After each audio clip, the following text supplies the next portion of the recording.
Folks, welcome back to So Bad It's Good. I have been looking forward to this all week. This is Friday when I'm you're probably going to hear this on Tuesday, but this is Friday right now.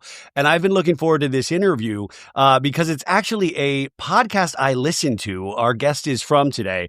And it's a podcast that I think is just so excellent. You know how on Wednesday's episode, if you guys listened, I went on this detour and I started talking about Cameron Crowe and Almost Famous and Fast Times at Ridgemont High.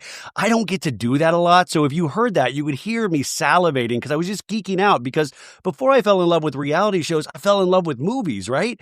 And the thing that I love about movies is that people don't realize how hard it is to get anything made. It is so impossible. And the finished product that we see, sometimes we write it off and not realizing what the struggle was behind said movie and how many ups and downs and like fighting with the studio and fighting with creatives and fighting with the audience.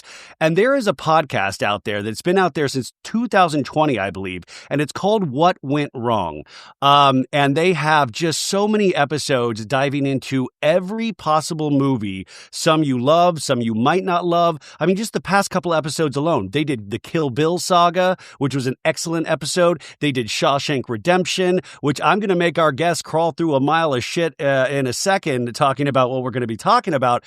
But I just think if you are a movie lover, which I think you guys are, because, you know, we love pop culture and I believe in the movies. I believe in the magic and I love to hear how they're made. So What Went Wrong takes us behind the scenes. Their research is top notch. They will give you a full history lesson, not just on the movie itself, but like I said, the making of the movie.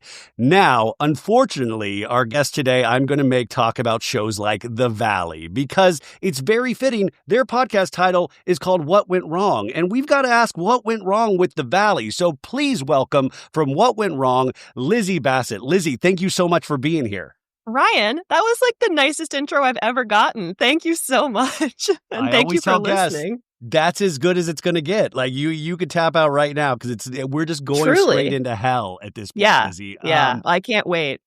Well, I listened to your episode. Oh, sorry. Oh, sorry. What? I listened to your episode on Wednesday, by the way, about The Valley, and I just want you to know you can win a Pulitzer for podcasting. It's an audio reporting, so go ahead and submit yourself. Yeah, but Lizzie, amazing. I think you guys have a chance at a Pulitzer. I have a chance at like a Blockbuster Video Award if Blockbuster still existed. So who knows? But I mean, the reporting I do on The Valley is very important. Now, it shocked me when we were emailing that you actually watch these shows because I think sometimes I'm still in the mind of there's not elitism to movies, but there is a difference between reality television and film. And what do you have to say about that?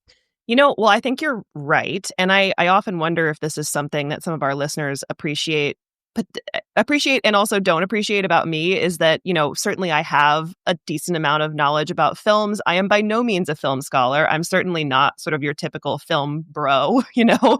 There's like certain movies and directors that I think you listen to a lot of these podcasts and, you know, people are so effusive about them. And I'm sitting there being like, I've never seen it. And I get so much shit in the comments on Spotify for that sometimes. But you read your comments? Yeah, I know. Big mistake. I do.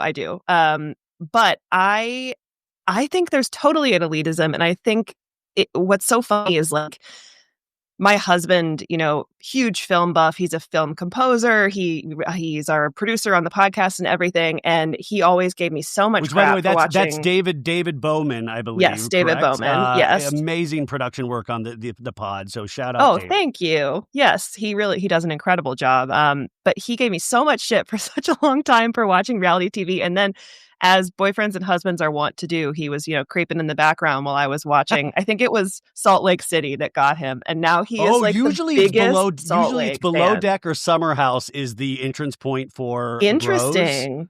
But he doesn't like Salt Summer Lake House. City. It's Salt Lake City. He loves it. It's like very invested. I talk about Salt Lake City. I was talking because we were talking about the trailer for season 6, which we'll talk about. But I said Salt Lake City always reminds me of a David Lynch movie / daytime horror film, kind of like an Ari Aster. Yes, because it's very atypical of other housewife shows in a very unique way. So I love that he loves it, or it's at very least tolerates it. Oh no, he loves it. Like it is, and he would even say that. It's high camp, absolutely. I'm with you. There is a Twin Peaks element to it for sure, which I really love. But I think these shows are fabulous. They're high drama, and also like the editing work that the teams do on these shows. Think about how much footage they have to be capturing to be able to like create these storylines. I just think it's amazing, and I don't think anybody should look down on reality TV. You can like Chinatown and you can like the Real Housewives of Salt Lake City. And perhaps there are similarities that I can't think to point out now. But No, but I mean, what's so funny, Lizzie, is that it is, and I think especially because of the pandemic and stuff like that, I always am a big champion, even though I've not been instituting this myself, of going to the movies, going to the theaters, the theater going experience. And, reality television almost seems to be as popular, if sometimes not more popular than actual movies in the theaters. For sure.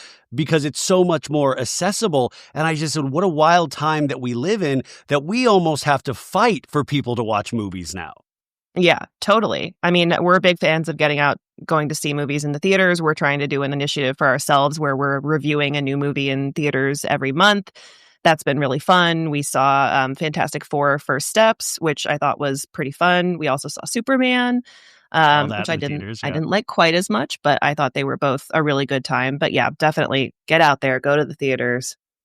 So when you started this podcast, according to the website, David, your co-host Chris, and you were at a veggie grill next to the defunct ArcLight Hollywood. Yes, R.I.P. Which, guys, I miss that so much. It has the Cinerama Dome, and I know exactly the veggie grill.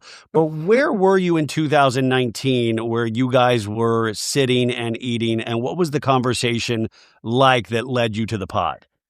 I can't remember what movie we were going where we had just seen when we were there, but I know that we were talking at that table about Cats because I believe at that time the trailer for Cats had been released. So bad it's good right there. I love Cats. I have a lot of strong feelings about it, and that was our first episode. And we were sitting at the table and we were talking about it, and what we ended up talking about is like, how did this happen? Like, how did that? It looks insane. How did it happen? And we started talking about, it seems like the VFX artist didn't get enough time to work on this. And Tom Hooper had X, Y, and Z background experience that maybe didn't actually translate to a movie like this. And also Cats should never have been a movie. It's a musical about cats. I mean, that's a very hard sell unless you're on like a Broadway stage. Well, and also, anyway, so as we were talking, I think David was the one who was like, this should be a podcast. And so we just did it really for fun. And honestly, we were not very serious about it for the first couple of years. And then we noticed people were listening when we'd actually stopped releasing episodes for a little while. So we came back and now we're very serious about it. And it's my full-time job and I'm thrilled. Isn't that amazing that we can do this kind of stuff full-time? Because I don't know if you're like me, this was never on my radar of even, it was like, oh, people would listen to me talk about reality, but I never thought I could make $1 from this. I never thought totally. It was a passion. So what were you doing pre-2019? Like, what were the dreams? So I was working for IMDb, actually, and I was doing all Heather Dubrow's favorite website on Real Housewives of Orange County. Heather Dubrow loves. Wow. She mentions it a lot. Listen, I'm sure they're thrilled. It's an amazing job. It was a great place to work. And obviously I've been a huge fan of movies my entire life. I tend to skew more towards like campy, fun, poppy movies. And I was doing all of their celebrity interview content. I got to do the really fun like quizzes and games and things with celebrities. And it was just a blast. So I feel like I was learning a lot about the behind the scenes and also interacting with a lot of these people in person and really like getting to see what they're actually like. And it was a great job. And then I moved on to Wondery actually, because I realized how much I love audio storytelling. So that's where I was for about 3 years. So don't worry, you guys, we're going to get to the reality stuff in a second, but I have a couple more questions because I am so fascinated. So I also want to point out to the audience, we were talking about Cats and how, what went wrong and stuff, but it's not just movies that, like, I think Cats on its face, you can say that's a so bad it's good movie, but you do classic movies. You do movies that I don't think anybody would realize because the casual moviegoer doesn't realize everything that goes on behind the scenes. Like your most recent episode with the Kill Bill saga, those were 2 worldwide hits, right? And they're great. With amazing. But like you, I'm like the second part, especially at the end, is so hard to watch as you get older, just the violence. And even with reality television, I feel like I'm losing my edge because sometimes I'm like, this is a lot. I think we'll talk about that with The Valley. There's maybe some parallels where it's like, it's almost like, is this fun? Like, am I having fun? Should I be having fun? Is that what I need to be doing? Yeah. But like within the confines of that episode of a worldwide smash that, really, Tarantino was already made, but it, really a center point of his career, there was within that the Weinstein story. You were able to talk about the Weinstein story. And I love how you really handled it deftly in the episode where you're like, hey guys, it might seem like we're coming down on Tarantino right now, but just hang on. Hang on. We're going to. Uh-oh, you just froze for me. I lost you.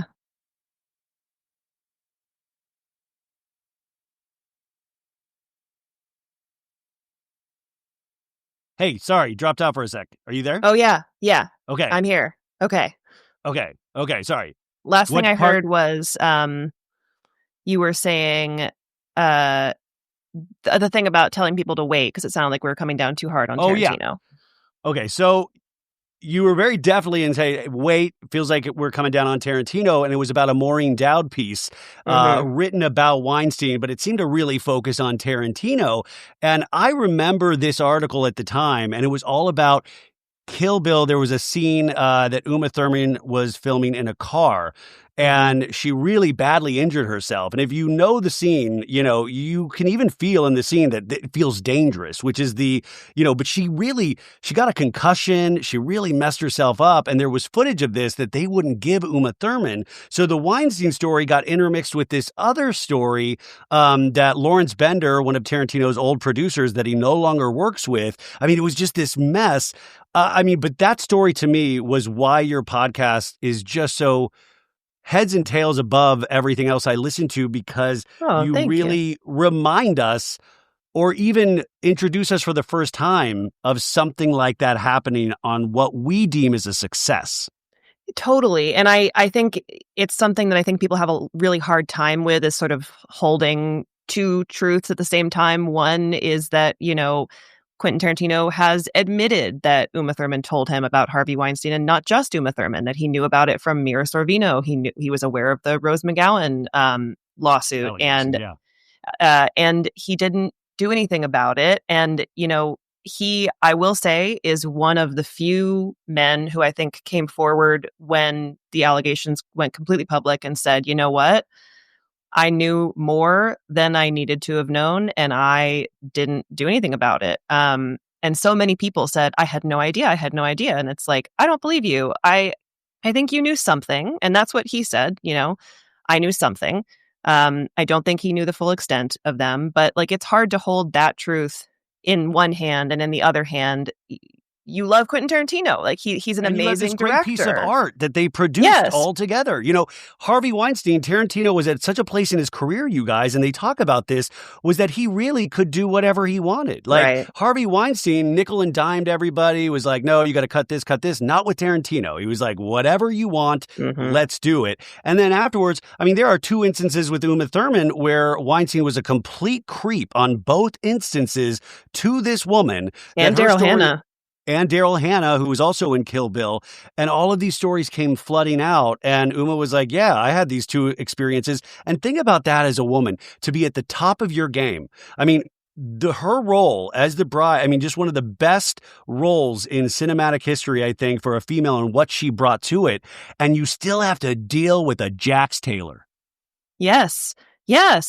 Truly. And just the fact that everybody let it happen. I think Chris said this in the episode, but like, if one domino had fallen, if one powerful person had said no more of this, he would have been done so much sooner than he was, but nobody did it. And, I think the thing with the car accident in that movie was just, this is why I love doing the podcast, is because there are these incredible human stories behind the making of these movies. And sorry, you may hear my baby crying in the background. Hi, baby. She's very cute. She's 6 months old. There are these incredible human stories because people make mistakes. And when you're talking about art, there's this passion behind it. And there's this feeling that like the movie that you're making is more important than anything else. And so many times, so often across our podcast, people get hurt because of that, because they're putting the movie first and not thinking about the actual you had an episode people. about the Twilight Zone, the helicopter accident. That kills me. John Landis was directing the Twilight Zone. I mean, so these things happen on these sets, and then as your host says, it's always the cover up. It's not usually the crime; it's the cover up that usually ends up being the thing where you get caught in the bad. Yeah, which was the case in which was the case in Kill Bill for sure, because they, as you said, they withheld the footage of that car crash from her for like 15 years, which is crazy when you think about that's a workplace accident. She was on a job. That's like if you're working at the factory, or whatever, and something falls on your foot and there was camera footage of it and you're trying to get some workers' comp and they won't give you the footage. That's crazy. That's absolutely crazy. Well, Jason Caperna is a workman's comp lawyer on the Valley. So she should call him. I think Jason works for the company side of things. I was going to say he works for the other side. I don't know if Uma would actually work out. That's right. So the two more things before we move on is what I was thinking about. I was watching this clip of Martin Scorsese the other day, because there's a documentary coming out, I think in October on Apple TV Plus about his work. And they were talking about when Taxi Driver was being approved, and he was livid because they were going to make him cut all of the blood and stuff like this. And he was like, I'm going to take a gun and I'm going down there and I'm going to get my movie. And Scorsese at this time was infamously, and this is not alleged, he admits, like a real big cokehead at the time, and, fueled by like his friends like George Lucas and Steven Spielberg that were like the confidants. 70s, it was a different Easy Riders, Raging Bulls. You guys, you got to read that book. Yes. He goes down there and he's like, well, I was never gonna do it. He's like, well, maybe I was gonna do it. But then they did was that I know Don't do it. They did. They just muted the color of the blood. So they were like, if we tone down the red of the blood and make it more of a brown, we can escape an NC-17 rating, which they also did in Kill Bill. Yes, they turn it they go to black and white during the final sequence in Kill Bill Volume 1. I think when she pulls an eyeball out, I think that's the moment that they were like, a bridge too far.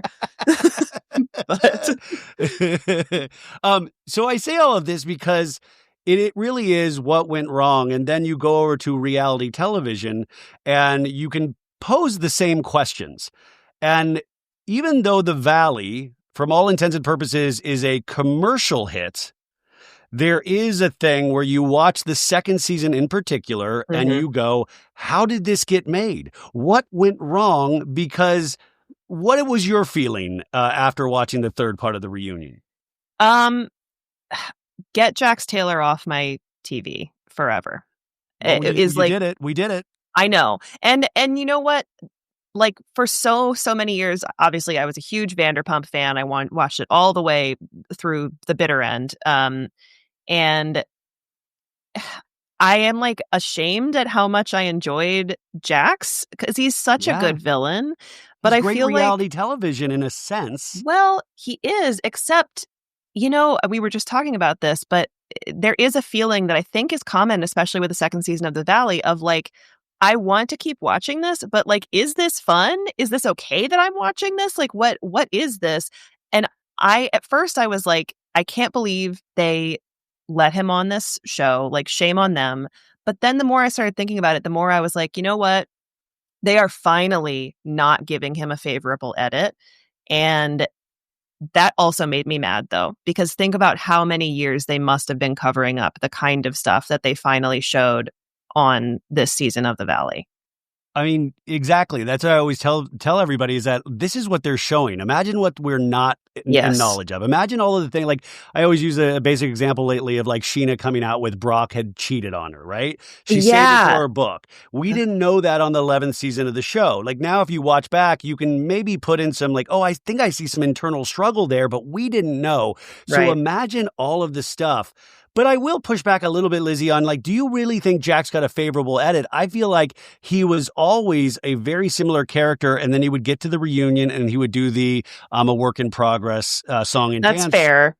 So I just felt like it's almost like when you do a sequel too many times that you eventually drop off entirely. Like by the time you get to Superman 4 Quest for Peace, what's the point? Yes. Yes. No, you're right. And I now that I'm thinking about it, you have a very good point. And I wonder if it's less the edit and more that the cast turned on him because Britney stopped protecting him. Dodie stopped protecting him. They were finally being honest about him. They were just laughing at him, like the Frank Dремon or Frank Dramon, as Andy insisted on saying over and over again. I was so frustrated at Andy. I was like, come know. on, man. Nobody's going to tell you the correct pronunciation of Frank Drebin. Yeah. But there was something about this season where they allowed this villain to just be such a flop, like such a stupid flop that it was finally just like, get him out of here, get him off. Like, and there's something satisfying about that. There's also something really frustrating about watching that for a full season. Well, would you agree, Lizzie, that though the thing is, once we get Jax off, I think the show still is incredibly frustrating because there's toxicity around the entire cast, and it's different than Vanderpump Rules, where you're like, oh, Sandoval, a little bit of a narcissist, Schwartz, a little bit of a dummy. But in this, we have allegations of SA towards Pantry Dany. We have, obviously, Janet and Dodie really hating each other to the point where they are throwing like people like Jasmine and Dany under the bus for things that they've done. And then what I'm so curious about season 3 is, well, where do you go from here first? Because you can't pull a switcheroo on the audience and all of a sudden be like, we're a fun show. Because you've never been a fun show. But would you agree that there is still so much darkness? I mean, Jesse Lally calling his ex a high-class prostitute. Okay, Jesse Lally is our new Jax. Like, he's a smarter Jax, which maybe is a worse thing for us all, I think. And also more charming in many ways, which, again, is probably more dangerous. But he seems like such a pathological liar, too. And God, he's fun to watch. But yes, he is, there's a darkness. There's a darkness around the whole thing. There's a dark cloud hovering above the valley. I don't know, because they're not friends. Like, this is kind of the problem, is like Vanderpump, they were all genuinely friends. These are people who knew each other, worked together. Like, yes, there were some orchestrated, people coming in, whether it's Lala, whether it's even like Sheena in the first season, who they're not really friends with. But there was a core like understanding of each other and a core connection that you just don't have on this show. And I think as much as she is at times fun to watch, I don't think Janet's doing it. They kind of need a new villain, maybe. It's weird. And I keep thinking about the Tarantino episode, and, you make a point of Tarantino being influenced by all of these different genres and films growing up and working at a video store. Sometimes you feel a little bit similarly with Janet, that we know she's a reality show viewer. And I don't know if it's, on purpose, but that can't help but permeate your brain when you're actually filming a reality television show. Because, I think I would hide from cameras, but then some weird instinct might pop in where I'm like, I got to flip a table because that's what Teresa did in Jersey. I got to do something here. Yes, I think, and Kristen, that's the way that she explained it in, I think, part 3 of the reunion, which I think was totally right, where she was like, I'm not saying that you're like stalking Sheena, standing outside her house, peering in her windows, as far as we know, but she totally turned into a different person when the camera started rolling. And I think you're right. I think she thinks this is what she's supposed to do. I think like the tattoos, the wedding band tattoos was so cringy, and you could tell that was them being like, no, but I know they were like, this is our storyline, and like we have to make a thing out of this. And instead it was just like, oh, guys, like this is not, no one needed this. No one cared. Well, there's certain like character archetypes that you see in reality television. And it is like, I thought that was such a good point was like, they really did think this was going to be a bigger storyline for them. Not that they wanted it, but they thought it was going to be so disruptive to their lives that they needed to do something to combat against it. So they went and did this tattoo thing. And Dodie does make a fair point of nobody's bringing this up but you at this No. point. And on top of it, each time I've been asked about it, I said, I'm just being a bitch. I just am doing this to push back on you. There's never, like, I never even questioned if Jason did. I didn't care. No. And I think this is maybe the most interesting thing and the biggest problem with the Valley is that they are so self-aware of the format that they are existing within.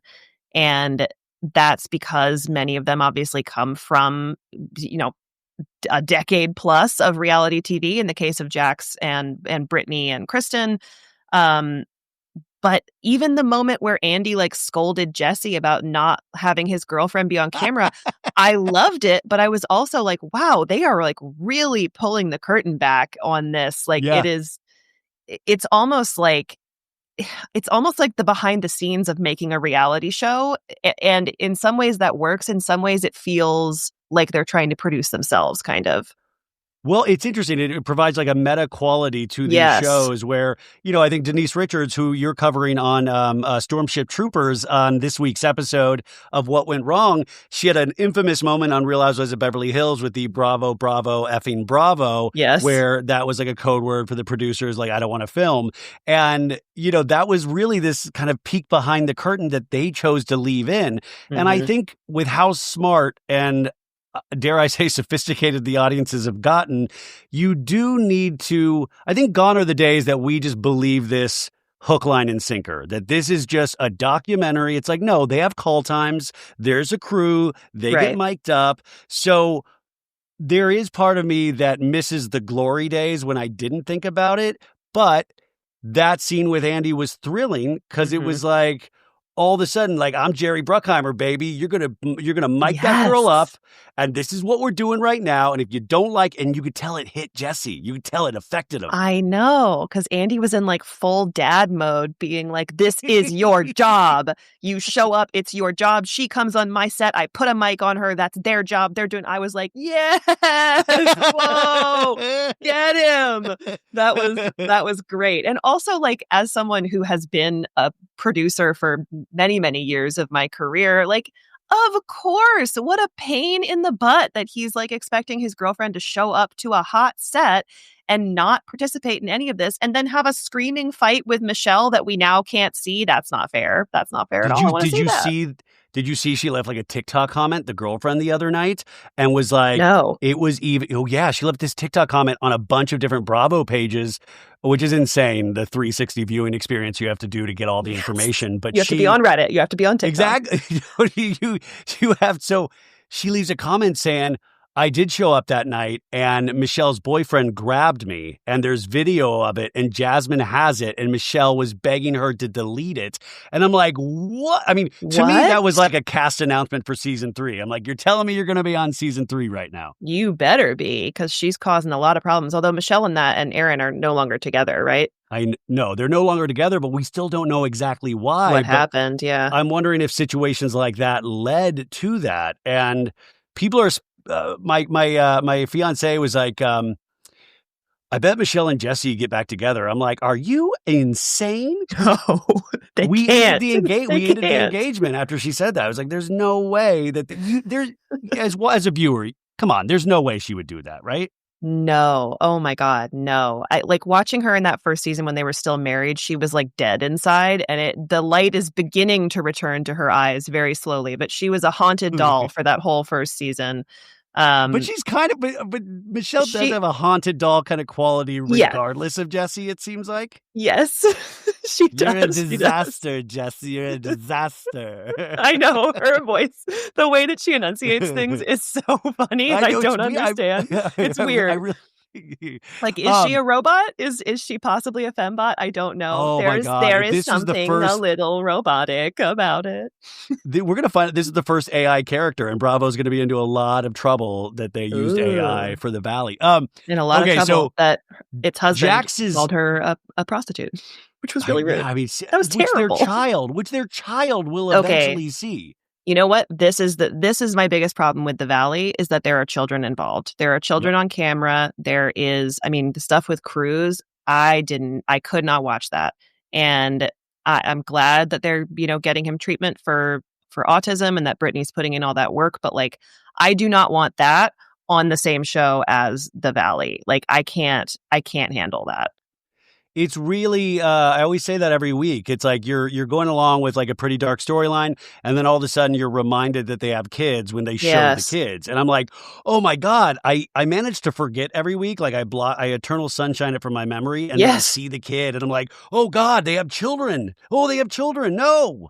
Children, they're putting them on camera. Like, that to me blows my mind. I would never in a million years put my kid on camera on one of these shows. And I get it, everybody's different, but just no way would I do that. And even if you don't, like, think about the stuff they're talking about that their kid is going to be able to watch when they're like 10 years old.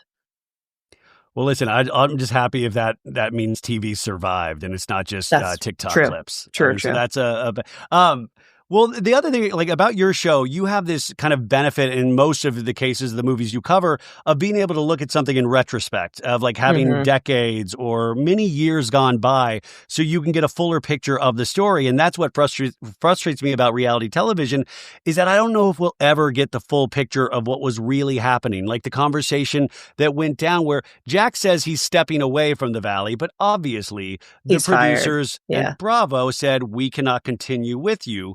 And we'll never know because they allow these people to say whatever they want, and they're not going to do a hardline stance, and they don't want those legal issues. But it was obviously the right discussion, the right conversation. But again, with Harvey Weinstein, is that you still see his name up in the news because he's still fighting tooth and nail all of these charges that he's in jail. And he's still like, no, I need to be out of jail. And I feel like we're now entering a period of Jax Taylor for the next however long it's going to be campaigning to get back on reality television. Could you picture that? Yes, you're totally right. And I think it's going to be depressing. I mean, it already is depressing. And he just like, this is all he's known. This has been essentially his entire career for all of his life. Alleged job in the hockey industry aside, that never materialized. He just told me he's the social media manager for What Went Wrong. Is that true? Is that yes, I actually have hired Jax Taylor to run our. No, it's not true. Thank you Chris's for dropping sister, that. That's Chris's sister Jessie runs our social media, not Jax Taylor, not Jason Couchy, isn't that? Yeah, guys, if Jason. you haven't watched Old Vanderpump Rules, just do yourself a favor because he lied about taking a social media job in like Tampa at a minor league hockey team. Yes, which is the weirdest lie. And Sandoval was like, dude, there's no truth to this at all, dude. And he was like, I gotta leave the show. I got a big opportunity. Oh my God. Like, Britney someday will write a book or something about there's just a chapter for every huge Jax lie that we have no idea about. We know the big ones. I hope that he's just going to kind of fade into the ether, but you're right. There's no way. No. He has platforms. He has the podcast. He's got obviously TikTok, Instagram. He has anything that he wants. So that's going to be frustrating, I'm sure, to watch that. But I just hope nobody gives him, like, he needs to be done. Like, nobody give him something. Don't give him a platform. Don't let him come back for his own good at this point. This has not been good for him at all. I agree with you, but like he is a 45, 46-year-old man that has, worked at a bar before this, before 2013. He, was with a bunch of women, a bunch of drugs, was living the life. And then you get a taste of this kind of low-level reality TV show fame. How do you then get like a technical degree at DeVry? How do you go and become like he won't do that. I mean, that's what we know of Jax is I want the best for everybody maybe not everybody, but most people. I just don't. Wait, does that ever frustrate you as a Bravo viewer? Is like, we have to worry about these Nimrods for the rest of their life now. Yes. I mean, then I do worry about him. Like, I don't want him on my TV. I do not want to be watching him. I don't want to be encouraging the kind of behavior that we finally saw, for sure on the Valley of this season. But like, yeah, of course I'm worried. I think that it's not as bad, thank God, as it was in sort of the early 2000s with the treatment of particularly women in tabloids, whether it was like Britney Spears or honestly, like Ben Affleck and Jennifer Lopez. We covered Gigli, and the media firestorm around that was really crazy and depressing. And I do worry about these people. I worry about the exposure that they've had. I worry that like the only way that he knows how to interact is through this kind of reality TV lens, which I feel like you even see on this season of The Valley, because he thinks that he can have these conversations where he says horrible things and text messages and stuff, and that those aren't real because they aren't on TV. It's like they don't count. But then everybody's like, no, Jax, you said and did this stuff. Like it is real, regardless of whether the cameras captured it or not. It doesn't matter. And I just don't know. I don't know where he goes from here. And yeah, I mean, I think he's not a good dude, but of course I'm concerned. By the way, my husband, whenever he wants to make me mad, he starts saying, Jax Taylor, what a solid guy. What a good guy. Good guy. Got a heart of gold, that Jax Taylor.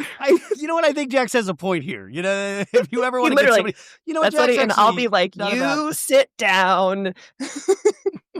Oh my God, Lizzie, you don't even like Jax has like blocked and unblocked me a couple times through the years, Ooh, how fun. Well, yeah, it is fun, but I still get really nervous when it happens. And then he started DMing me, and he was DMing me about And Just Like That and The Hunting Wives on Netflix. And I still haven't opened The Hunting Wives one. And this is now like a week and a half. And thank God he hasn't done it since. But I was like, I don't want to talk TV with you, dude. Like, I don't want to. And Can I open it for you? Yes. Oh my God. We should have done this in person. I'll just let you guys, because there is this pit of fear with like, I know. I want to believe these are like my movie characters, like The Bride, yes. Or I want to believe that this is, from the mind of Stephen King and Frank Darabont. And then you realize they're real people that can actually listen to your episode and then give you feedback and not be happy about it. And I'm like, I don't want to be a part of this story. I don't want to be a part of this. I am scared of that on our podcast. Like, if anybody ever, listen, I've given James Cameron a lot of shit over the years, but I love him. But if James Cameron called me, I would pee my pants. I would be so scared. Like, I'm not ready for that. I don't ever want that. I would be absolutely Have you terrified. guys have you had anybody I'm sure you have a lot of people of note reaching out to say that they enjoy the podcast, but have you ever had somebody take umbrage with anything? No, nobody who was actually like involved in something. I get a lot of people angry at me for for calling out Mel Gibson. They really didn't like that. They wanted to know why I didn't just want to talk about how fun a movie Braveheart is, which it is kind of a fun movie. It's also a mess, but we've had some. Isn't it funny that they members. feel comfortable? They feel comfortable coming down on the woman. Oh yeah. As no offense to your co-host, but like it is easier in this society, and I feel like sometimes it's encouraged almost, where it's like, yeah, man.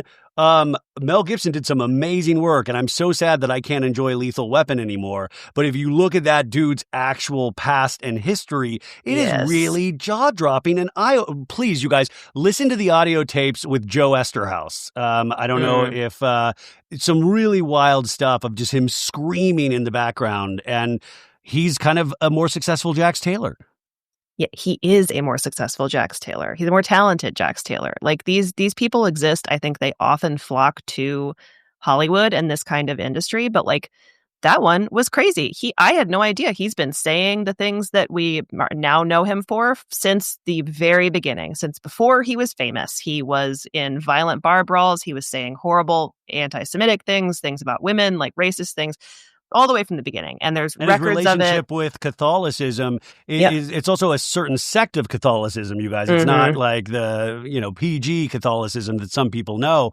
And he built his own church in Malibu at a certain point. But with with anybody, Jax Taylor, I remember he had a religious phase, like pre-pandemic, I remember, because he would always on his tweets, he would put like the purple cross emoji. And I'd be like, oh, Jax is, pivoting to religion now. And I just thought it's always interesting the pipeline that celebrities go to, and especially on Bravo. It's like religion or bodybuilding or, Oh my there's like God. certain things that they'll do, to pivot each season. Ryan, how long do you give him before he becomes a youth pastor? Oh, I think 3 months. Oh, no, no, no, no, no. Oh, no. He's like, I'd love the cameras to come down, see what I'm working on. I got these 8-year-olds. No, I'm feeding no. them. Well, either that or I was like, oh, the right wing pipeline, maybe, where he could, like talk about the persecution of man. 100%. Yes, I think definitely. But back to your question about like when you said that thing about interacting with him, like kind of gave you this like icky feeling. I have only had one Instagram interaction with one person from the Bravo sphere, and this is like my favorite thing ever. It was Erica Jane. And this was because, so I live in Pasadena, of course, famously, where she Tom had rolled his claimed car. where Tom rolled his car because it was snowing, right?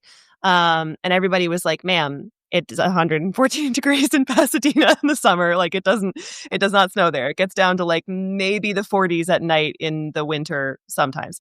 But there was a time, maybe, I think this was like a year or two ago now, where there was a lot of rain. And so the beautiful mountains behind Pasadena were covered in snow. So I posted an Instagram story where I took a picture of the mountains and I said, oh my God, Erica Jane was right. It does snow in Pasadena. Obviously joking. And she DM'd me and she was like, I told you so.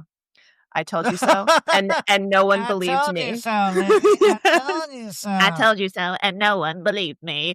And I was like, oh my God, what do I do? What do I do? What do I do? Do I tell her I was kidding? Yes, I did. And I was a total wuss about it because I wasn't like, this was a joke, ma'am. I was like, haha, I got you. I got you, girl. Like, oh my God. It's just like, and I was like, please never talk to me again. I can't do this. I wish there were rules for Bravo celebrities where they can't DM, like, or even like they give up social media for like a certain amount of time just to, it's so, a couple more things about are you good on time still? You're good? Oh yeah. I'm having a blast. Okay, good. Are you having a good time? Okay, good. Yeah. Okay, so Jax is gone. But like I said, the Dany allegations are really troubling because Jasmine is there and we believe Jasmine, or I 100%. believe Jasmine. But then you throw out a term like SA or even Janet on the third part going, oh, would you rather me use molest? Would you rather use grope? And what is your take on all of that, especially as a woman? Look, technically, by the legal definition of sexual assault, she is correct in terms of what Dany did. That being said, that is not her term to sling around in this situation. It's not hers to talk about at all. This should have been entirely up to Jasmine and Melissa if they wanted to talk about it, which they did. They did talk about it on camera. They, had a conversation about it on camera that I'm sure was very uncomfortable for all of them, but they did it. And I think the fact that Janet continued to bring it up and weaponize it for her own relevance was really gross. That was gross. Not because of Dany. I don't care about Dany. He did it. So like if somebody wants to talk about it on camera and he needs to own up to that, which I think he does. Like he doesn't at any point try to deny that this happened with Jasmine. I'm still a little fuzzy on the other allegations because you said there's more, and then I don't know. But nobody else backs those up. And Andy doesn't push harder. Like, can we go over those? Can we talk a little bit more about the other things? Because I'm pretty clear on the Jasmine one at this point. Well, I think that's kind of the problem. And that's honestly what Janet is doing, I think, is undermining the credibility of Jasmine to a certain extent because she continues to bring this up, which I just don't think she has any right to do. I think if Jasmine had asked her to, but in fact, they're asking her not to. They're asking her to stop. That's what Jasmine's fiance was saying on the boat. And it's just, she keeps bringing up these alleged other allegations and nobody else is backing her up on those. And then it becomes this thing where Dany's able to go like, I didn't do that. That never happened like this. And it's like, well, we don't know. We don't know if that happened or not. But because of the way Janet is handling this and bringing it up, it's like delegitimizing those claims almost. If he does have a serial problem of doing this, it's looking more and more like she's just making stuff up. And I hate that. I hate that that's the way this is starting to trend, because we don't know. Well, you don't want, I said, Janet, you don't want Janet to become like a walking Reddit thread. You don't want it to be like a walking Reddit comment thread where people are just throwing in things and there's maybe like, hey, you maybe got 70% of truth here, 40% of truth here, and then you got a lot of people just hopping on a bandwagon and taking glee in it, which, by the way, taking glee in somebody else's downfall is reality television fodder. But to your point earlier, that's why it's so funny that they call themselves a friend group. In no way do I believe Janet wants good for Dany. And probably she hates vice him. versa at this point, Yeah, absolutely not. Also, my thing with Janet is like I think she thinks she's handling this more deftly than she is, because she's caught in lies so often where she'll say something as just like 100% truth. And then somebody is like, that's not what was said and it was on camera. And they can go back and roll it back. And you can see how she has manipulated something where there is this like kernel of truth in what she's said, but it's been twisted now into something that has a totally different context. And that's really frustrating, because then it's like, well, Janet, I can't trust anything you're saying at this point. And that sucks, because what you're saying is potentially really dangerous. Like, if he is out doing this frequently, you are now not a reliable source. And that's really frustrating. And I don't understand what Jason is doing.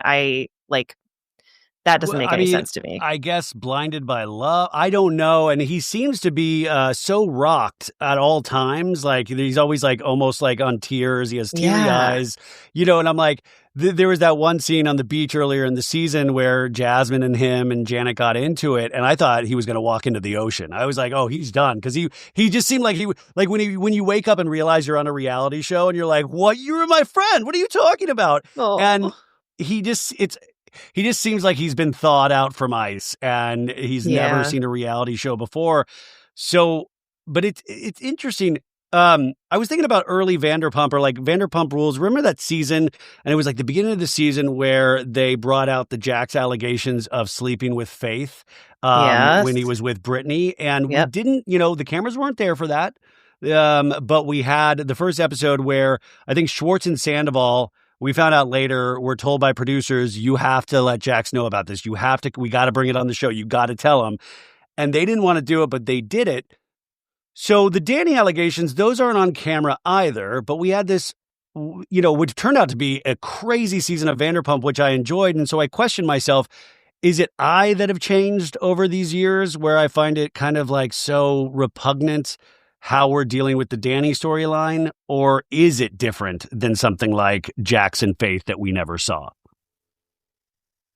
I don't know. I mean, I thought that Jasmine handled it with a lot of grace. And I thought that it was really brave of her to put that on camera and to have that conversation on camera and to handle it face to face, which, by the way, she didn't have to do. She did not owe him that after that experience. So I really appreciated what she did. And I thought that was fantastic. And I'm glad that was on camera. I think what's depressing me is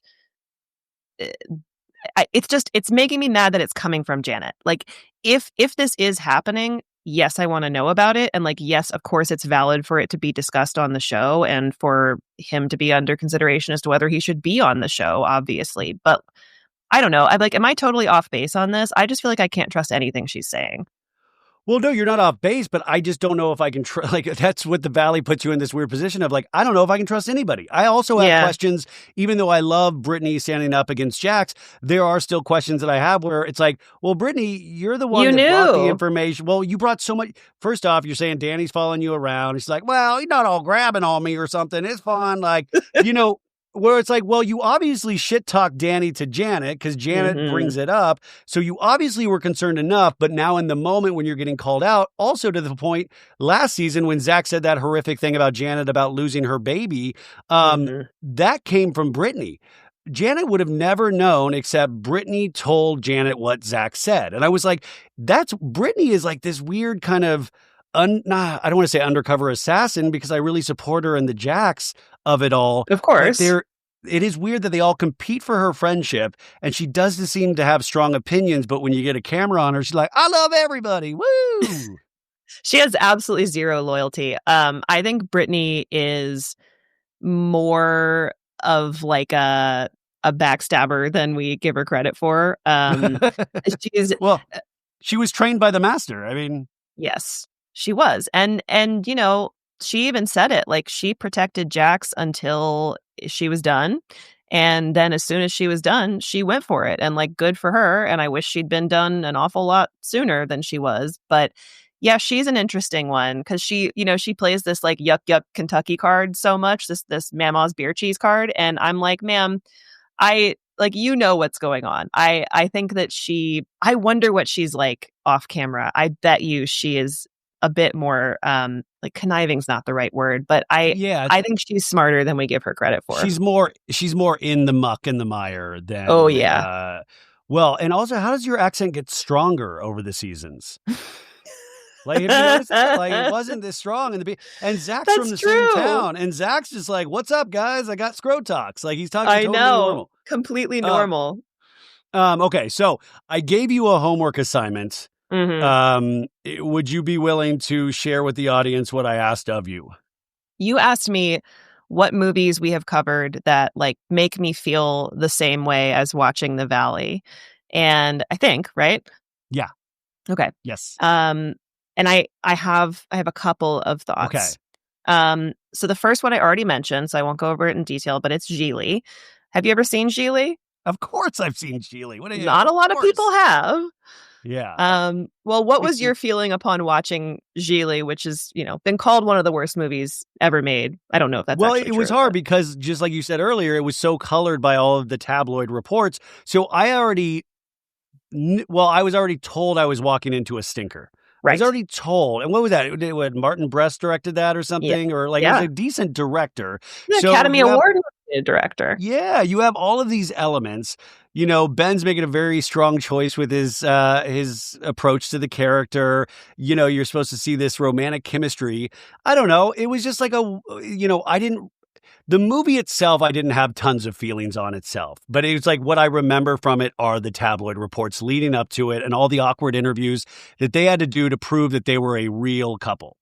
Right. So that's sort of the valley of this movie for me, is that there's like all of this stuff around it that really colors how it did and the way that it was made. And the craziest thing about Gigli is that it was not a rom-com when it was written or when it was shot. It was a mob drama.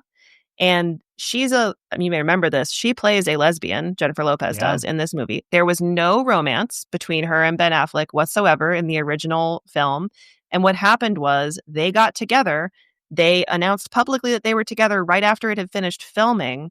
And that was such a big hit that when they went and did the test screenings of the original cut of this movie, they didn't do that well. And the producer was like, I know how we're going to fix this. I'm going to have you re-edit the entire movie into a rom-com to focus it on Ben Affleck and Jennifer Lopez, because that's what's going to make this movie work. And it becomes the craziest thing you've ever seen because it makes no sense. And it was just like, why would you do that? Like, it's them reverse engineering this movie into something that's so much worse than it started as, and all to sort of capitalize on this like off-camera tabloid fame. And so I do feel like that one has a similar like sadness and ick level to The Valley. So I'll say Gigli as one of my options. It also is Ben Affleck really did, because he did Chasing Amy, which involved a lesbian as well. Yes, he had a real like turning the lesbians for Ben Affleck period. Yeah, there was like a kink, I think, of some sort for Affleck at a point. Yeah. Yeah. So that's a great one, which, by the way, go listen to that episode. Like I said, go subscribe to their podcast, which I'll keep saying until the end of time. But you can just search through all the movies, man. Like it's like an encyclopedia, and just start with one that you really love or you're like, I'm curious about, and I'm going to guarantee you're going to listen to a second one. What's the next one? Okay. Have you ever seen Roar? I have not. Do you know what it is? Wait, is Roar's not the Alec Baldwin, Anthony Hopkins movie, is it? No. What is Roar? Roar is this movie that Tippi Hedren and her then husband made in 1981.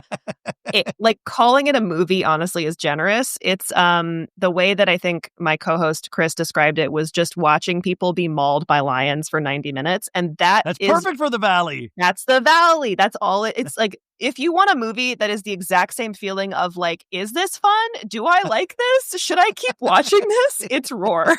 Because literally it is the craziest story. I cannot believe they made this thing. Her like crazy ass husband at the time they went to Africa for some movie she was shooting. They saw this house overcome by lions and he was like, that looks cool. Like that could be a movie. And also Born Free made a lot of money, but Born Free had one lion. Let's do a movie with 100 lions. And everybody's like, you must be joking. And he's like, I'm not. And he runs out and just buys a bunch of lions. And like, I don't know if you've ever seen these. There's a famous Life magazine spread of Tippi Hedren and Melanie Griffith, her daughter, of course, Yes. Dakota Johnson's mom. When she's very young, like laying in bed with an actual lion in their house. And that Tippi has said that she regrets for obvious reasons, because it made it look like that was a safe thing to do. It was not. The number of people who worked on this movie that were injured, it's at least 70. It's probably more like 100. Many of the injuries are on camera. They did not have professionals a lot of the time handling these people. They were doing everything themselves, again, because nobody wanted to be a part of this. There's no plot. It's supposed to be like a comedy. The family just shows up, and it's truly just they are being. Is this streaming anywhere? YouTube, because I don't think you can even get it anywhere else. Watch 10 minutes of it. That's all you need to do. You don't need to watch all 9 minutes. Roar. It is the craziest, like, watch any part of it. There's like 50 lions on camera. And you're just like, how are there this many animals in one room, let alone like licking Melanie Griffith's face? Who said yes to this? So yeah, I'll say Roar. It's really crazy. By the way, because I was like, how did you find this movie? But I also want to remind you, they have a Patreon as well. And one of the levels, you can actually vote on like which movies they cover. So I'm going to put that in the show notes as well. But that cracks me up because, I think when I listen, I'm like, what goes into like choosing the movie, or like who discovered Roar, because that's such a great one. And then like your list has to be a mile long at this point. It is very, very long. I think I knew of Roar, but I did not understand what it was. That one, a lot of times they build off of other movies. Like I think I initially was looking into The Birds, which obviously also stars Tippi Hedren, which we did cover as well, because of the stuff with Alfred Hitchcock and that, which is really upsetting. And I read her memoir, and that's where it started to really talk about Roar. And I was just like, oh my God. Like also, The Exorcist makes an appearance in Roar. I won't tell you how, because that would be a spoiler, but the author of The Exorcist is in there, along with William 150. William Peter Blatty or Blady? Blatty, yes. Blatty, yeah. Yep. Wow. Yeah, he pops up. Yep. Of course. It's, but yeah, sorry. That so I mean the list, and also I want to shout out because you have researchers at this point as well, right? We do, yeah. We have two really awesome researchers. One of them is Chris's sister, Jessie, who's really amazing. And then we also have a fabulous Australian woman named Laura, who lives in Mexico City, who just reached out and contacted us. And she's a really incredible researcher. Could not do this without them. We didn't for a long time, and it was really hard. Right. So It's really great to have them. And the stuff that they find, I'm just like, oh my God. Well, that's what I'm saying. It's so cool because they will, they'll research it so deeply that, they'll have all of these little facts and they'll be culling from so many different sources. And that's why it's great, because I'll come on here and I'll just be like, hey, this is what I thought about the show, and, it's real. That's why if you are a film geek or a film lover, or even just want to appreciate film more, this is the show. Now I can keep you for a little bit longer to talk Salt Lake and just like that, right? Certainly. Okay. Goodbye to the Valley. We'll see you next season, which I was talking to a reality TV show producer this morning, and we were speculating, and he was like, I think Bravo is going to try to make a big swing and reverse course and try to bring the fun back to the Valley. But I was like, there's never been fun in the Valley. Yeah. So how do you then convince the audience? But I think, the network has gotten the picture that it has gone too far. but like bringing Lala on is not going to make it more fun. Oh, no, please don't do that. That's like the only other movie I can think of that reminds me of the Valley because of Lala and Sheena is like Cats. It's because there's this memory of this like show gone wrong in the past popping up, a memory. And I'm just like, no, like that shouldn't be on here. They don't need to be in here. And I don't want him going to like a team building retreat or like some ropes course. I don't want Actually, that. I don't know. Maybe I do want them on a ropes course.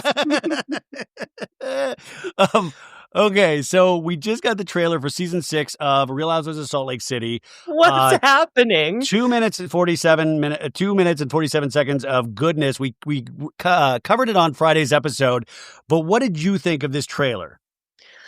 I mean, it's just a fever dream. Like I don't even know what I'm looking at any given moment. The fact that I'm pretty sure the word gout gets thrown out in an insult at one point. Am I wrong? Is that what Lisa's saying?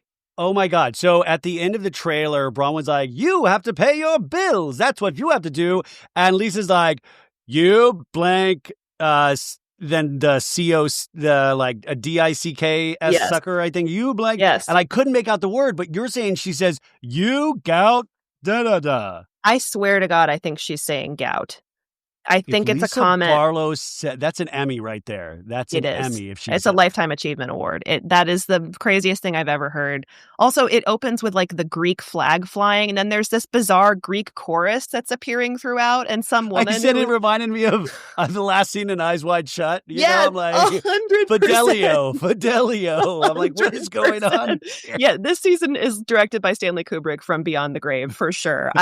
Which like as it should be, great. As it should be. But it's so strange that who was that woman who was up there being like, and they do not know how much well, I speculate. So they obviously have a Greek trip because, Andy they have K, to. obviously Yes. Greek. I am from Greece. So I think this is like a Greek, like theatrical production that they center it around.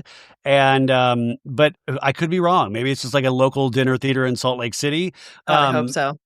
But, so I was saying like earlier, it reminds me of David Lynch, but the person I always say I forgot it also reminds me of John Waters, who you brought up earlier. Big time. Yes, absolutely. This is like this might as well be the Real Housewives of Baltimore. Like 100%. There's just such a topsy-turvy nature to this show.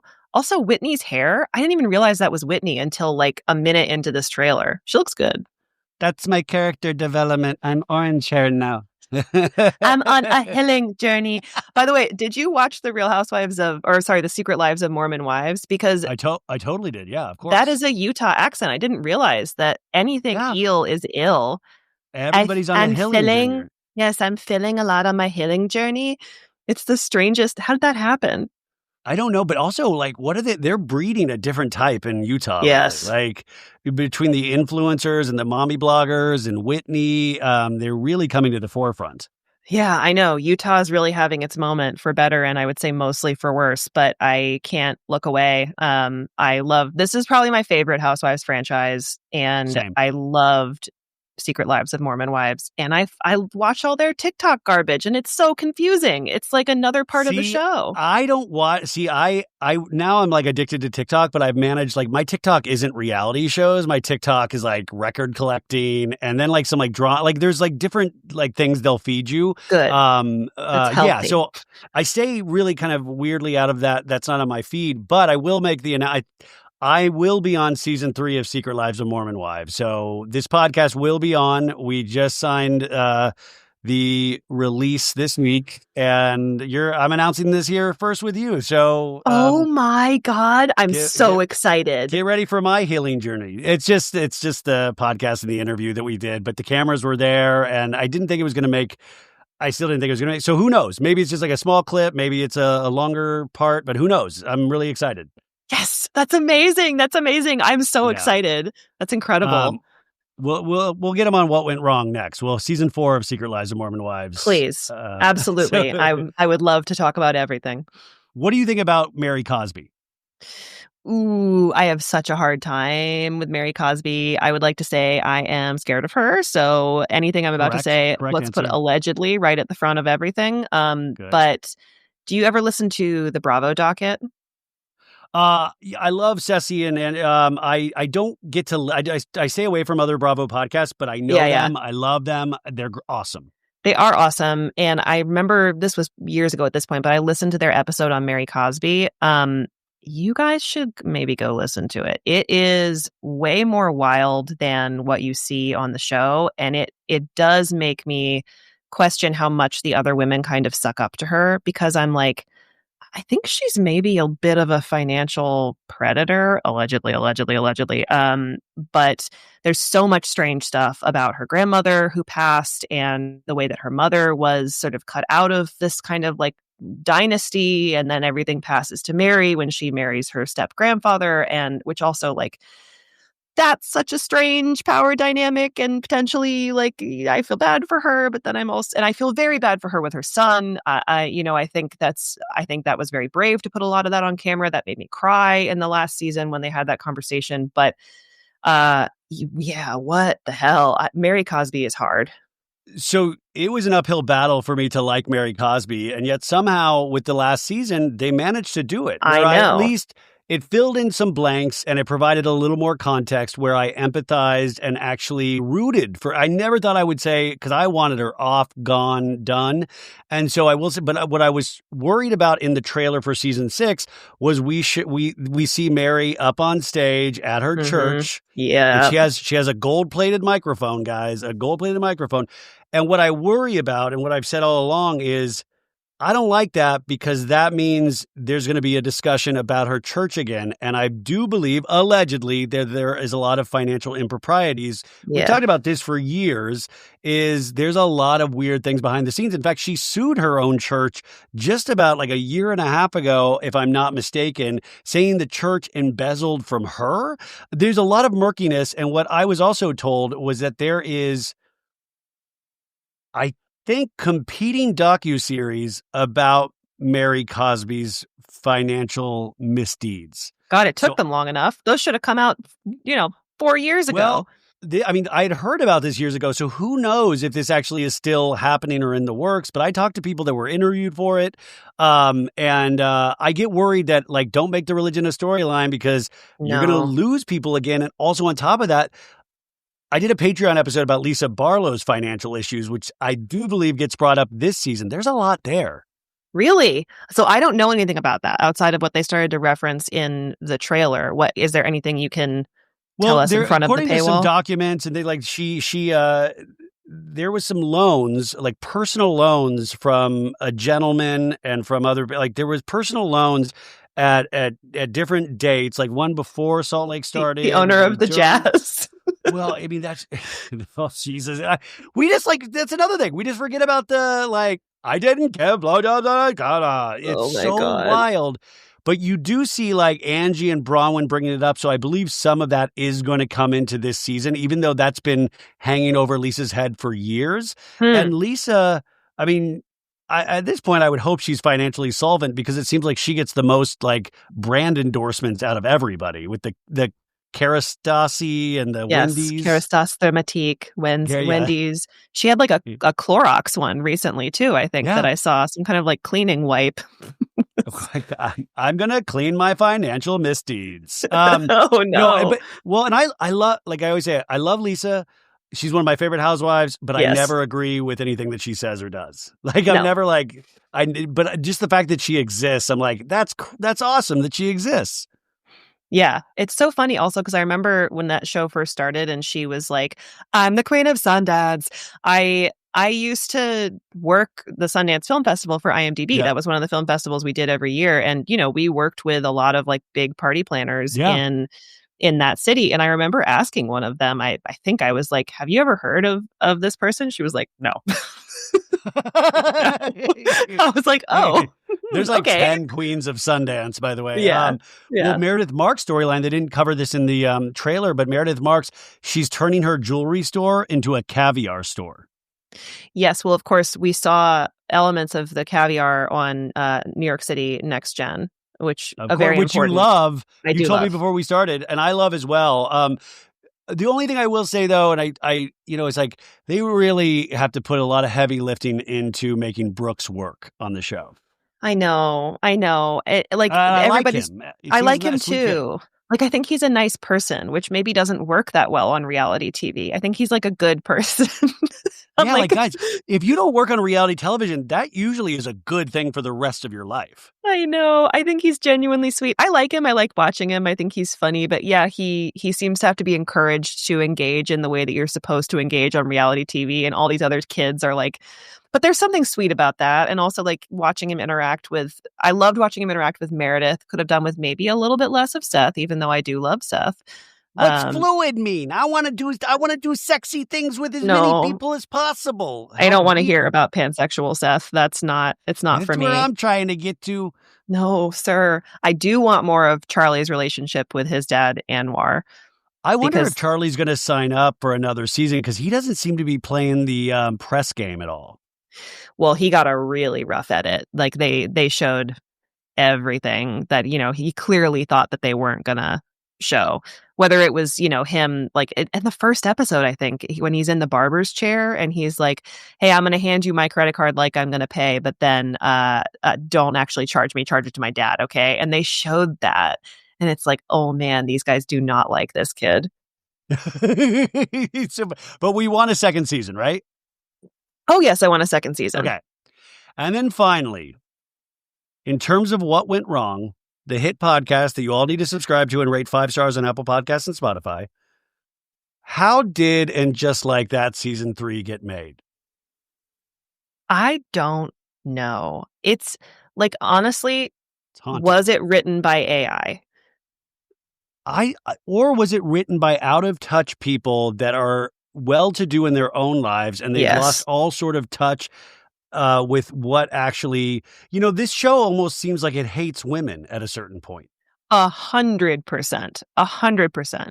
It's very strange. Also, the amount of time they spent on Aidan, who is arguably her worst boyfriend in so many ways, like, that was so frustrating. It was so frustrating that they were even trying to make him potentially a thing. It's like, get him out of here. Get him out of here. Like, I don't. But Carrie came off just as bad as Aidan, I felt like, where it almost made her. It felt like Aidan's character brought out the worst in Carrie, where Carrie almost seemed very self-serving and narcissistic, and Aidan just was always the Aidan. Like, he's never. I mean, that's Aidan. But I wish in the final episode of the series, I wish they would have intercut Aidan's Thanksgiving with his kid that hates him, and what, just like this guy's been like fooled 3 times now at this Carrie relationship. Like, he's just out there, like, just adrift.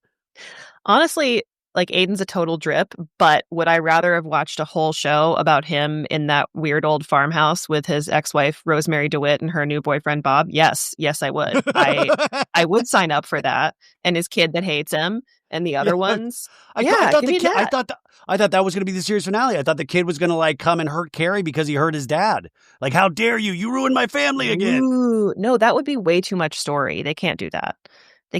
Nothing happens. Literally nothing happens over the course of the entire season. This was particularly bad in terms of just also, oh my God, the writing of her, like, of her incredible prize-winning novel. It was so, I had to, like, cover my face every time that was happening on the woman wondered what she had gotten herself into. And he's like, oh, what an amazing first line. How did you write that? I was like, may I speculate that this guy actually does want to hook up with you? Like, this guy's won awards for all of his books. He's like deep historical. He's writing about Margaret Thatcher. And he's like, this is fascinating. I love your shoes. Like, Aidan was right to be jealous of this dude. There was obviously something there. And then then he picks, he's like, well, I'm off to London. Bye. I'm selling the place. Like, what? No follow-up whatsoever. Also, I really love Logan Marshall Green, have ever since his days on the OC. He's the guy, you guys, that's with Seema in the show. Yes, he's the gardener. I think his name is Adam, maybe. They just had no chemistry. That was the strangest. Like, I love them both.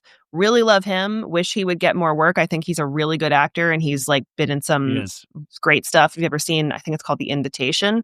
Very fun horror movie. Good. Really good. I should rewatch that. I liked that a lot. But yeah, that was just so, like, there was something about it where I was like, ooh, please don't kiss. Like, I just don't feel like there's anything here. And by the way, it's not because of the age thing. No, not at all. It's not the They're age both thing. Beautiful. Well, sometimes I don't know what people think, but I'll always be like, as a former actor, like you're like, oh man, they are earning their paycheck, because you're like, ooh, that must just be so awkward for them to do, because the scenes with Adam and Seema are like, you don't wear deodorant and put this egg on your body, and like all of these weird things where you're just like, are you even enjoying this, or is this painful for you as much as it's painful to watch? Yeah, there's that. There's like Harry peeing his pants which that actually was pretty good. I liked that plot line. So you're telling me Charlotte's big storyline for the series finale is that Harry gets an erection finally? Mm-hmm. That was it. And then also like that whole storyline between, oh my gosh, I'm forgetting her name. Who's the fourth documentary filmmaker? Yes. What is her name? I'm blanking. I just said this on the show today. Never bothered to remember her name. I know what her storyline, but I've never bothered to. I know, because they don't give her a character. She's a great actress. She's a good actor. She was in Boogie Nights, actually. A lot of people don't remember her in Boogie Nights. Yeah. Yeah, but her whole like relationship with the guy Mechad Brooks, who played Eggs on True Blood, love True Blood. I didn't even put that together. That was him. Mm-hmm, yeah, from I believe season 2 of True Blood. Now I feel terrible that I can't remember her name. This is criminal. I'm going to look up her name. Hold on. Yeah. Hold on, please. We don't have researchers on So Bad It's Good, so sorry about that, you guys. Sorry, of course. Lisa Todd Wexley, played by Nicole Ari Parker, which I should have remembered. She is wonderful. It would be great if Google was like, I don't know, we don't know. I don't know. They never gave her a plot line. But that whole storyline, like, it didn't go anywhere. And then her ending was so like weird and depressing. She went back to her husband, who, like, yes, I get it. They love each other. That's great. It's a nice way to end. But she said to Charlotte, she has this moment when they're at that wedding dress fashion show where she's like, I just, is it ever about us? I feel like it's not about us. I feel like it's about, the men and like what they're going through, because that's exactly Charlotte's. And honestly, her storyline was like her resolving herself to the fact that she is like beholden to her husband. That's the way that it came across to me. That she's staying in Shawshank.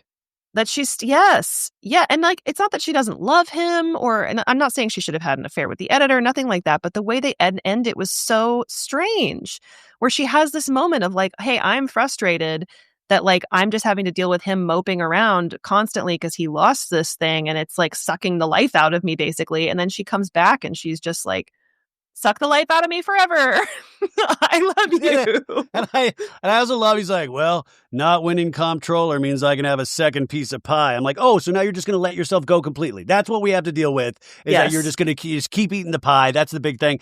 And you're meaning, the thing that frustrates me the most, you guys, is that just let us know that it was canceled. Don't pretend, Michael Patrick King, that this is how you wanted to end it. Because in no world would I believe that you wouldn't want the core women breaking bread together on Thanksgiving. Like you're telling me we're going to focus on periphery characters somewhere meeting for the first time. Hello, Epcot.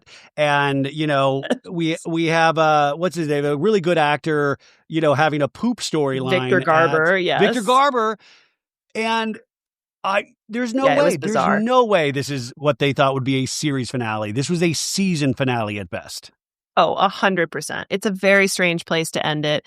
It's a bit of a bummer. Of course, we never get an appearance by Samantha. Maybe that's something they were working towards in the next season. We won't know. Of course, Kim Cattrall probably would never have done it. But what a weird ride. Loved it. Watched the whole thing. It's not good. Loved it. I said it too. I also wanted it to last for 10 seasons. Hated every episode. I said the exact same thing last night. Hated every episode. Could have watched it for the rest of my life. That's literally what I said. I was like, wish it had gone on for 20 years. Like, why did they cancel this? I would never have stopped watching. But then, Lizzie, are we the problem to wrap things up? Are we the problem? Like, are we the ones that like we're falling for rage baiting and things that we truly, truly are hating instead of running towards the things that we truly love? Yeah, probably. What is that? That's like, what is... Talk to you later, Lizzie. Okay, bye. I mean, maybe this is the reason people love horror movies. It's like the thrill of the disgust, perhaps. Yeah.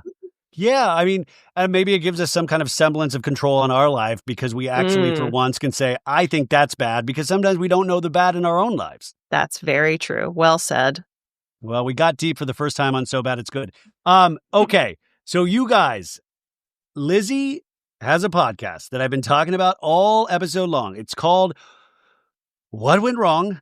And I'm going to put all the information. And I don't even need to publicize this because it's a hit podcast already. But my God, Lizzie, thank you so much for coming on. I've been looking forward to this all week. I hope you had a good time. I'm such a fan of the work that you do. And anytime you want to complain about Bravo or laugh about Bravo, it is an open invite to you at any point. And who knows, maybe I'll come on What Went Wrong someday. You never know. You never know. Stranger things about. How else do we support you, though?